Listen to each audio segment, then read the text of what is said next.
नमस्कार, टी9 मराठीमध्ये आपल्या सगळ्यांचं स्वागत। मी निखिला, एक महत्त्वाची बातमी नागपूरमधून। नाना पटोले यांनी निवडणूक आयोगाकडे तक्रार केलेली आहे। स्ट्रॉंग रूम मध्ये ईव्हीएम मशीन ठेवत असताना तिथे सीसीटीव्ही बंद होते असा आरोप नाना पटोले यांनी केलेला आहे। ईव्हीएम ठेवत असताना स्ट्रॉंग रूम मध्ये सीसीटीव्ही बंद होते असा आरोप नाना पटोले यांनी केला। या संदर्भात त्यांनी निवडणूक आयोगाकडे तक्रार देखील केली आहे। काँग्रेसचे नागपूरचे उमेदवार आहेत नाना पटोले। काँग्रेस कार्यकर्त्यांनी तिथल्या सीसीटीव्ही आउटपुट एलसीडी स्क्रीनचे व्हिडिओ देखील मिळवले आहेत, जेव्हा ईव्हीएम मशीन स्ट्रॉंग रूम मध्ये आणल्या जात होत्या। अनेक कॅमेऱ्यांचे आउटपुट बंद दिसले।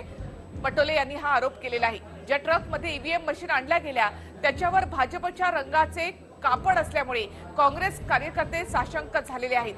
पटोले आणि काँग्रेस पक्षाने या संदर्भात राज्य आणि केंद्रीय निवडणूक आयोगाकडे लेखी तक्रार दिली आहे। निवडणूक आयोगाने या गंभीर प्रकरणाची दखल घ्यावी अशी मागणी काँग्रेसकडून करण्यात आली आहे। हा व्हिडिओ देखील निवडणूक आयोगाकडे देण्यात आलेला आहे।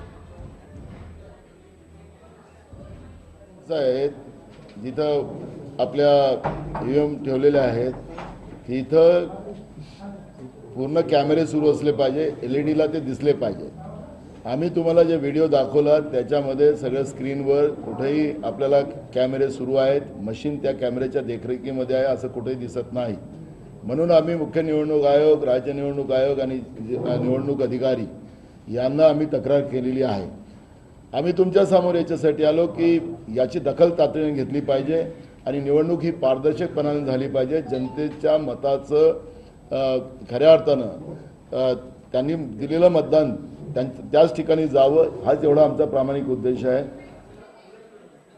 अधिक माहिती आपण घेऊयात आमचे प्रतिनिधी सुनील ढगे यांच्याकडून। सुनील, नाना पटोलेंनी ही तक्रार केलेली आहे, यासाठी नेमकं त्यांनी कोणतं कारण दिलेलं आहे? कुठे हा सगळा प्रकार घडलाय?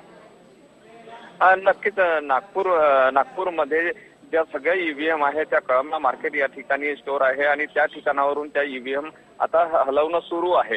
तर दक्षिण मध्ये या भागामध्ये या ईव्हीएम नेत असताना त्या ठिकाणीचा हा व्हिडिओ दाखवलेला आहे नाना पटोले यांनी आणि त्या ठिकाणी हे दाखवलेलं आहे की जे मॉनिटर आहे त्या मॉनिटरवर आतमध्ये लागलेल्या सीसीटीव्हीचं जे आहे ते दिसत नाही आहे त्या ठिकाणी।